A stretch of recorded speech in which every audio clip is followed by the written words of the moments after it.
Ang Office of the Ombudsman itinalaga ang National Bureau of Investigation para imbestigahan ang kredibilidad ng 18 dating sundalo. Ang kawanihan, tiniyak naman na hindi isasantabi ang mga aligasyon.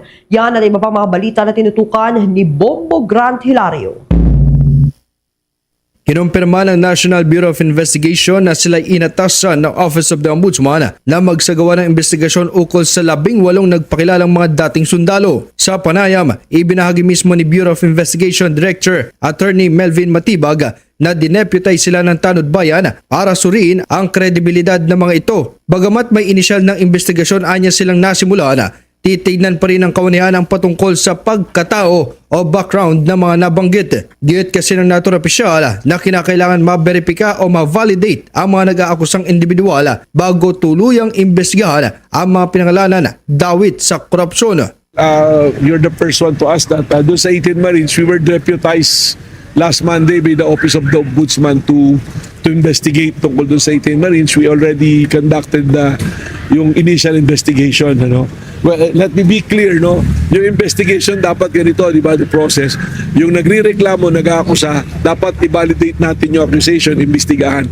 Then kung meron talagang yung sinasabi nila ebidensya, magtutunguro sa tinuturo nila, that's the time that they will be investigated.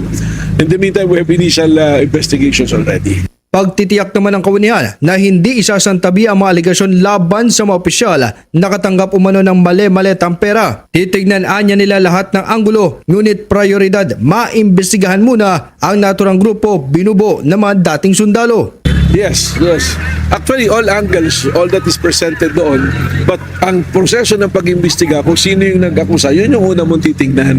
Yun yung babantay mo muna. So, may mga directions naman kami na sinusundan. Well, if the evidence will show, will warrant that we should investigate yung mga binanggit, and we will investigate them. But initially, meron tayong mga nakikita na naanggulo. Ngayong araw, sinampa ng reklamo ang mga nabanggit na 18 dating sundalo kasama sina Attorney Levito Baligod at former Congressman Mike Defensor sa Department of Justice. Inihain ni National Security Advisor Eduardo Anio partikular ang reklamong paglabag sa Republic Act 154 ng Revised Penal Code o Unlawful Use of Means of Publication and Unlawful Utterances at Republic Act No. 1075 o Cybercrime Prevention Act of 2012 laban sa mga nabanggit.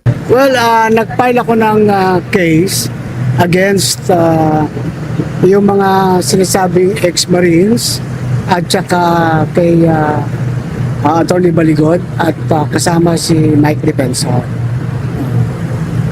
If you remember, isinama nila ako doon sa affidavit, unsigned affidavit, and that is really malicious and fabrication and bereft of truth. So I have to protect my name, I have to defend my honor, because I will not sell my name to anyone or to any amount. So that is really a malicious imputation. Gayunpaman, itinanggi na opisyal ang mga paratang at akusasyon sa joint affidavit ng mga dating sundalo na tumanggap ito ng paper bag. Kung maalala, sa paglutang ng mga nagpakilalang dating Marines at sundalo ay kanilang pinatotohanan ang pag-deliver sa mali-maletang mga pera tungo sa bahay ng mga kongresista at opisyal dawit maging sa issue ng flood control. Kaugnay sa nabanggit na korupsyon sa manumalyang mga proyekto, ang Department of Public Works and Highways naman nagsagawa ng inspeksyon sa Marikina City sa pangunguna ni Secretary Vince Dizon, kasama pati Marikina City Mayor Maan Teodoro at 1st District Representative Marcelino Teodoro. Kanilang inikot ang Barangay Santo Niño sa lungsod. Ayon sa kalihim, natatagalan ang konstruksyon ng Pasig Marikina River Channel Improvement Project dahil sa kakulangan ng pondo. Hindi pa anya ganap na napapakinabangan ang buong kapasidad ng drainage system sapagkat hindi pa konektado sa flood control ng lungsod. Kung kaya't binigyan din ni Secretary Dizon na mahalagang ito'y matapos upang mapalakas ang kakayahan ng ilog sa pagbagsak ng tubig ulan. Target ng kagurana na makahanap ng karagdagang pondo bago magsimula ang tag-ulan para maibsan ang matinding pagbaha maging sa karatig lugar. Para sa Bombo Network News, ito si Bombo Grant Hilario, and this is Bombo Radio Philippines, the #1 and most trusted source of news and information.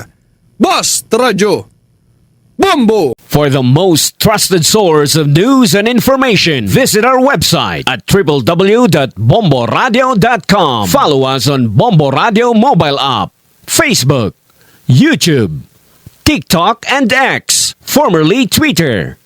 Like, share, and stay connected. Anytime, anywhere.